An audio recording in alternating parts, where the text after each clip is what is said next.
Եվ հիմա ստացվում է, որ մենք սպանդի գումարը այս որոշմամբ հիմա ամբողջությամբ դա ստացվում, թե մասամբ փոխհատուցում ենք եւ տալիս ենք սպանդանոցին եւ ոչ թե խոշոր եղջերավոր անասունի տիրոջը եւ այս դեպքում խոսքը միայն խոշոր եղջերավոր անասունի մասին է։ Այսինքն նկատի ունեմ 10,000 դրամ, չէ՞, 10,000 դրամ մենք ում ենք տալիս եւ ինչի համար ենք տալիս եւ որ դեպքում ենք տալիս։ Հիմա կներեք որպեսզի ճիշտ լինի։ Հիմա մենք երբ որ գնում ենք գյուղեր, գյուղացիների հետ խոսում ենք, ասում ենք սիրելիներս պետքա սպանդանոցում վաճառել եւ այլն, իրանք երբ որ ասում են մթոմ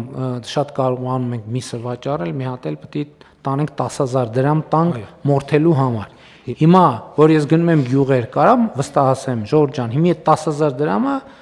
կառավարությունն է տալիս։ Այո, կարող ենք ասել։ Ու էդ էլ ընդունելով, որ կարող է մի դեպքում լինի 11,000 դրամ, դե ինչ անենք, հիմա մենք չենք կարող ամեն այսքանը տալիս ենք, եթե 1000 դրամ է եւ այլն եւ այլն։ Այսինքն վստահ այդ կարող ենք ասել։